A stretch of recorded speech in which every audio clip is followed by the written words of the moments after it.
Hadi and I are here tonight to share with you what every one of us here now can share and should share to the world that we all live in, our stories. I said to Miss Hadi before that, I think I'm okay not giving this chapel talk, because why should a world full of pain and unfairness get to know about me? I told her God knows my story, and that alone is enough. Then again, I thought through about what I said before, and this is what I realized, You and I are the world. It can be any negative or positive adjective word you can think of. But in order to make us as perfect, we can share what makes us as and learn from each other. Because what if, after all that is happening or had happening in our lives are the reason why we are the people we are today? My name is Suwaibatu Mohammed. I was born in Accra, the capital of Ghana, which is on the west coast of Africa. I come from a family of 5. My 2 parents, an older brother, and a twin sister. Yeah, I have a twin sister. Being here with you today was never a dream I've dreamed to happen. The 1 to 12 years old Suwaibatu I knew was all about making my family proud. But how? Well, she thought always nodding to everything her parents says to her in the name of it's a curse to deny your parents was a way to make them proud, or the other way, which is to just play soccer and pray someday a foreign agent will come to her and say, I want to sign you to play for me. At age 13, my parents had already planned to give me out for marriage. Providing for my tuition had come to an end. When I first heard their conversation about it, I felt the only way out was to impress them with sports. I went to practice a lot, came back home and told them what they needed to hear. False lies about my unexperienced soccer skills. I was very scared and didn't know what to do nor whom to share my inner worries to, since mom and dad were the worries. Being another man's housekeeper wasn't what I'd prayed for, nor what makes me happy, nor what makes me happy now or before. I wanted to go to school, to attend university, speak English well, play soccer at a higher level, and be a good role model for other girls who marry early or don't get to go to school in my community. However, because I couldn't go against my parents' wishes, my fear grew, which almost made me forget I ever had a dream.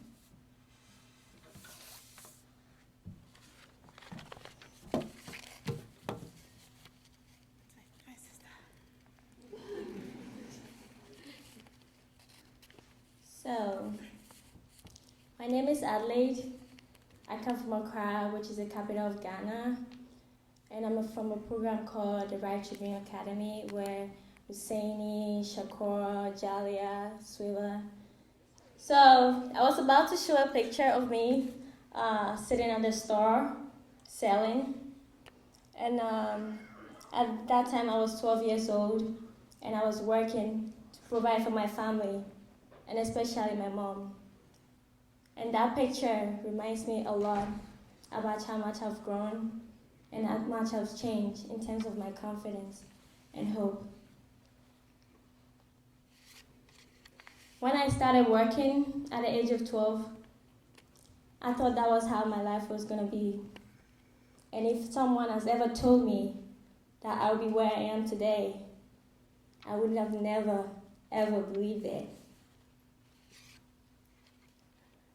My dad passed away when I was 8 years old. That is the picture. My dad passed away when I was 8 years old. And when my dad was alive, life was pretty good. In fact, life was great. Unlike other fathers who had the same job as my dad, whose kids went to public school, my sibling and I went to private school. And in Ghana, going to private school is a big deal because we pay twice as much as the kids who go to public school. But I hated the kind of work that my dad did. And I hated the fact that he didn't get enough sleep because of his work. when people die at a hospital, they call in to go transport the dead bodies to the mortuary. And at that hospital, a lot of people died. So my dad can wake up sometimes twice, 3 times in the middle of the night to go carry those dead bodies. And I was ashamed because whenever I moved to the next level or a new teacher comes into my classroom and they wanted to get to know more about us, the question they ask us is, tell us more about yourself and what your parents do. And we have other kids in my class who say, my dad is a driver. Some people say my dad is a policeman. My dad owns a little business. Then I ask myself, is that a better way to say that my dad carried dead bodies? And at that young age, my dream was to be a lawyer. My dad told me that he wanted to be a lawyer, but he never got the chance to be. And he told me that I could grow up to be that lawyer that he never got the chance to be.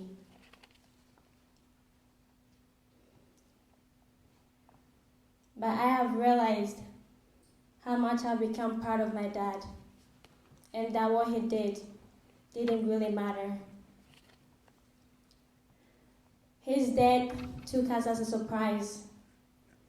He was so strong, and he was so healthy, and it was unbelievable that someone that strong and healthy could just pass away with no sickness or with even no car accident. So this is why I love looking back at this picture. Because during these hard times, I just sometimes sat and watched the boys play soccer, and I realized how much that put a smile on my face. And at that young age, my dream changed from being a lawyer to a more simpler and a more modest dream. My dream was to be allowed to play on a normal team with the others. That sounds very simple, right? But it wasn't, because it wasn't allowed. You'd be laughed at and told to stop being a boy. Swiss, Jalia, and I are 3 Ghanaian women playing soccer. But it wasn't that simple, because it wasn't the norm. Some of my friends and I developed some passion for playing soccer. And at that time, we had no girls' soccer team in our community. So we started playing with each other, and it got to a point the numbers started growing, and we had like 10 of us, which made it more exciting. But at some point, the numbers started dropping, and it was left with just 2 of us, my friend Stella and I. The other girls' parents found out that they were playing soccer, and they were ordered to stop. This really made Stella and I very upset, and we decided to go to another neighborhood to find an actual team to play with. And 3 weeks after we joined that new team, that was when there was a tryout that came up, which was hosted by the Right to Dream Academy. In 2013, the same year I was going to be given out for marriage, Right to Dream found me, and things changed. The beginning of the me you are seeing now changed when Courtney and Kerry Powers, who also went to Millbrook, believed there should be equal opportunity for boys and girls at the Right to Dream Academy. I was lucky to be part of the Right to Dream family because it taught me to be a learner and an athlete. At Right to Dream, I could dream big. I didn't only dream to become a soccer player. I wanted to be so many things. At Right to Dream, I listened to stories of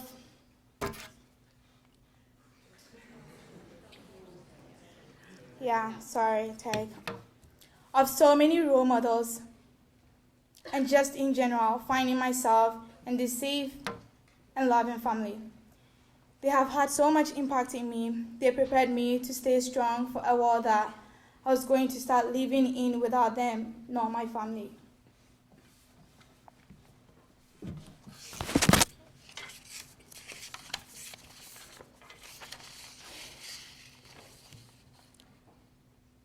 Well, if you had watched the video, you would understand more things, but it's going to sound weird right now.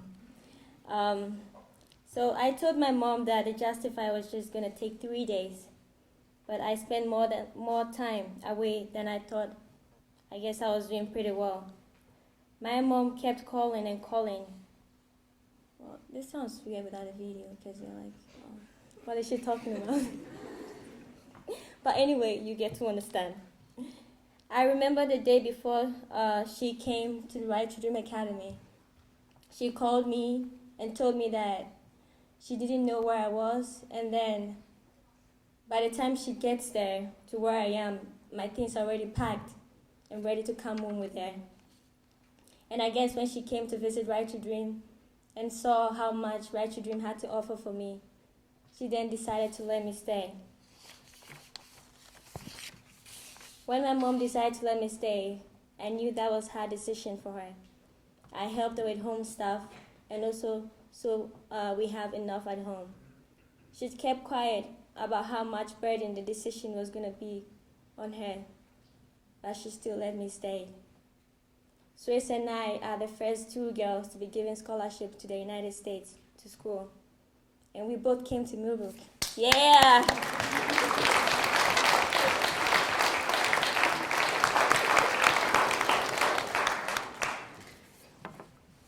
After 2 years in the academy, I got the opportunity to further my education and sought a career at Millbrook School. Millbrook was a whole new experience for me. It was leading me to achieve my dreams, to become the first girl in my family to attend university, and it has. At Millbrook, I was encouraged to express my ideas in class or on the field. I have my teachers to show me the path on how to bring out the best in me, and host parents and guardians who believes and have believed in me so far. We needed that one. My first few weeks were very hard when I arrived in Millbrook, especially being that far away from home. I remember I cried almost every night before I go to bed and didn't think I'll ever survive in this country. I sat in the classroom when I felt like the teachers were speaking in foreign languages because I didn't understand anything that was going on in the classroom. The teachers were speaking too fast for me, and their accents were very different to understand. They also didn't really get my accent, and at some point it became so frustrating to keep repeating myself over and over again. This is where I'm so proud that the school has an academic center, because it is the only academic building on campus that I thought spoke plain English to me. And the only building, when I came out from, I feel like everything wasn't so bad at all. The weather was very harsh, and I remember sometime in the fall, I had my big jacket on, my gloves, and my big shoes, and I went to Mr. Whiting's class, and he looked at me, and he smiled, and he said, "You know winter is not here, right?" I remember I went to the dining hall, and then I went to see Suez at the dorm with tears in my eyes, and I told her there's literally no food at the dining hall, because I had no idea what the food they prepared was, and I couldn't bring myself to eat it. But I have gotten so much support from this member of this community, even if it was just a smile, which made my day easier. I have grown to get a lot used to the things here, especially American food. I love mac and cheese and Caesar salad. In addition to that, I'm going to school in Maine, one of the coldest one of the coldest places in the United States. Yeah! These are things you see physically that have changed, but personally, I have grown so much, and the way I see things have totally changed. Just last spring, I remember Miss Harvard told me that the Millbrook students will be coming to visit our homes, especially coming to Ghana. And then she told me when she comes, she wanted to come with a group to visit my home. My face totally changed. I thought there was no way I would allow that to happen because I have all these rich kids coming to my home, which was basically nowhere close to theirs. But I thought about it, and I thought it wouldn't be fair on my mom in a way to keep her out of my other life in America. And I was so surprised how happy she was to see the Millbrook students. And she said you guys made her very happy. So thanks to the Millbrook guys who came to Ghana.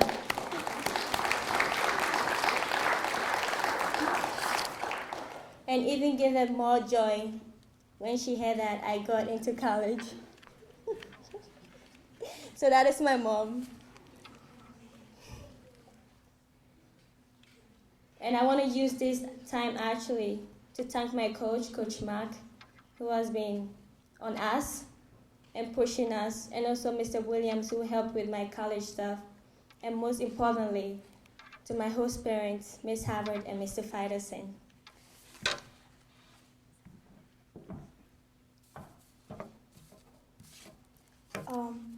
I'm going to leave by sharing a piece of advice. Tell your story. Bring it to life.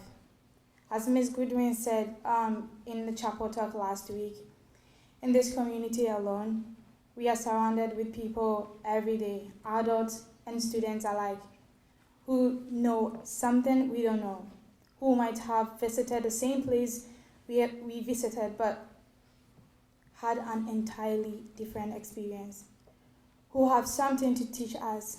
I think it is crucial to our collective and ongoing education that we let ourselves learn something. And don't get me wrong, what you share may not change everyone's life, but someone else's will change eventually. They know your name, but not your story. So I say again, give them a reason to work on their lives like you're doing yours now, rather than a reason to laugh at you instead of with you. Thank you.